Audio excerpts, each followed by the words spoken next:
अस्सलामुअलैकुम dear students, उम्मीद करता हूँ खैर आफियत से होंगे। यूट्यूब चैनल और फेसबुक पेज ट्यूशन विद तकी में आपको खुशामदीद कहता हूँ। इकोनॉमिक्स के आज के लेक्चर में हम लॉ ऑफ सप्लाई को डिस्कस करने जा रहे हैं। प्रीवियस लेक्चर्स और डिजिटल मार्केटिंग के ऊपर लेक्चर्स देखने के लिए डिस्क्रिप्शन में प्लेलिस्ट में मौजूद है, आप वहाँ जाके देख सकते हैं। स्टार्ट करते हैं लॉ ऑफ सप्लाई के टॉपिक को। और सबसे पहले लॉ ऑफ सप्लाई, जिसे हम उर्दू में कानून रसद कह रहे होते हैं। जब भी लॉ को हम डिफाइन करते हैं तो लॉ में तीन चीज़ें होती हैं: स्टेटमेंट, शेड्यूल, ग्राफ। और जैसे कि मैंने प्रीवियस क्लासेस में भी और प्रीवियस वीडियोस में बताया, अगर आप इसको शॉर्ट में अटैम्प्ट कर रहे हो तो आप यही तीन चीज़ें अटैम्प्ट करोगे, और जब आप लॉन्ग में अटैम्प्ट करोगे तो आपको शेड्यूल को भी एक्सप्लेन करना पड़ता है, ग्राफ को भी एक्सप्लेन करना पड़ता है। सबसे पहले स्टेटमेंट की बात करते हैं। सबसे पहली बात तो जो है वो ये है कि जो लॉ ऑफ सप्लाई है वो सेलर का पॉइंट ऑफ व्यू है, मैन्युफैक्चरर का पॉइंट ऑफ व्यू है।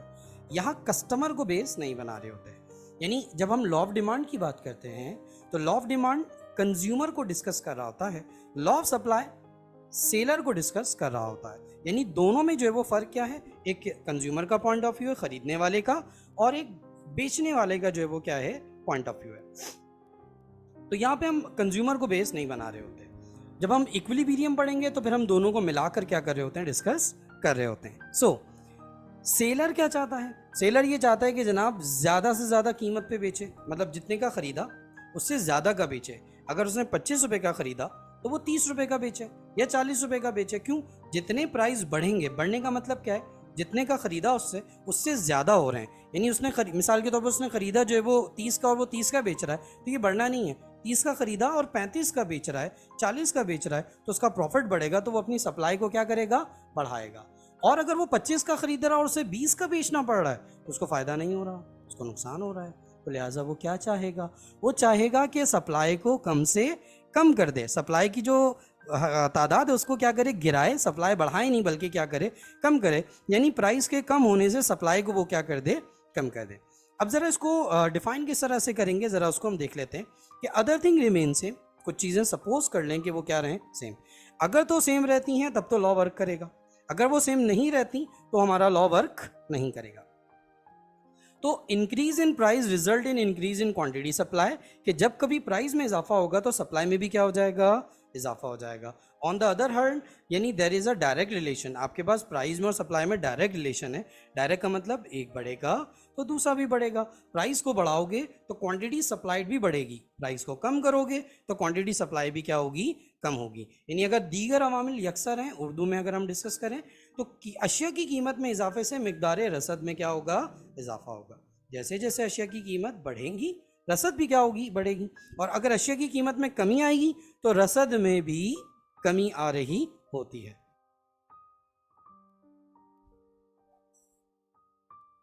तो जनाब इससे जो है वो हमारे पास ये तो स्टेटमेंट हमारी जो है वो क्या हो गई, कवर हो गई। स्टेटमेंट के बाद आते हैं हम किस चीज़ की तरफ, शेड्यूल की तरफ। शेड्यूल को हम उर्दू में जो है वो गोशवारा जो है वो कह रहे होते हैं। और शेड्यूल में हम दो चीज़ों को जो डिस्कस कर रहे होते हैं, स्टेटमेंट को, उसी को हम एक्सप्लेन करेंगे।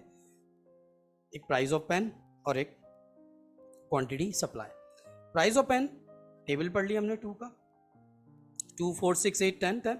इसी तरह जैसे हमने लॉ ऑफ डिमांड में टेबल पढ़ा था, उसी तरह सप्लाई में हमने क्या कर लिया, 50 का टेबल पढ़ लिया।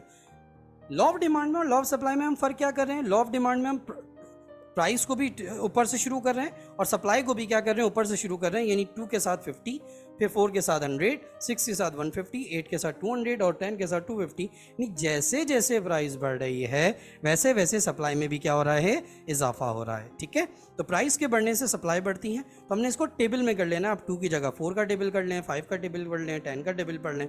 या इसी तरह क्वांटिटी सप्लाई में 50 की जगह वट आपने 2 टेबल पढ़ना है। टेबल इसलिए पढ़ना है ताकि ग्राफ में गैप क्या रहे, सेम रहे। तो आपने दोनों को एक साथ चलाना है, यानी दोनों का टेबल कहाँ से पढ़ना है, ऊपर से पढ़ना है, क्योंकि दोनों में डायरेक्ट रिलेशन है।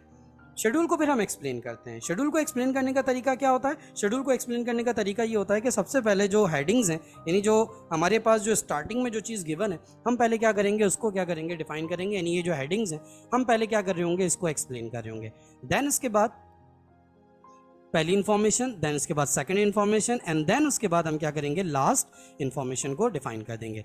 देखिए लिखा हुआ है this schedule contain price and quantity supplied, heading हो गई है हमारी। When price is 2 quantity supplied is 50, 2 पे 50 रुपए, ये पहली इन्फॉर्मेशन हो गई। When price increases and become 4 quantity supplied also increases and become 100, ये आपकी क्या हो गई, सेकंड इन्फॉर्मेशन हो गई। एंड सिमिलरली लिखकर हम last information when price and quantity supply increases and become 250, यानी जो कुछ इस शेड्यूल में लिखा हुआ है वो हमने क्या कर दिया, वर्डिंग्स में एक्सप्लेन कर दिया। पहले heading, then first information, then second information, and then last information हमने क्या कर दिया, डिस्कस कर दिया। सेम यही चीज़ मैंने क्या कर दी, उर्दू में लिख दी। तो जो उर्दू मीडियम वाले हैं वो उसका स्क्रीनशॉट ले लें, एंड देन हम आगे बढ़ते हैं। ग्राफ, जब हम ग्राफ बनाते हैं तो एक्स एक्सिस पे हम क्वांटिटी सप्लाई को लेते हैं, वाई एक्सिस में हम प्राइस को लेते हैं। जब भी ग्राफ आप याद करेंगे तो आपने ये जहन में रखना है कि एक्स पे क्या लेना है और वाई पे क्या लेना है, और उसको पहली फुर्सत में लिख देना है। ये नहीं कि हम एंड में लिखने के लिए जो है वो रख रहे हों।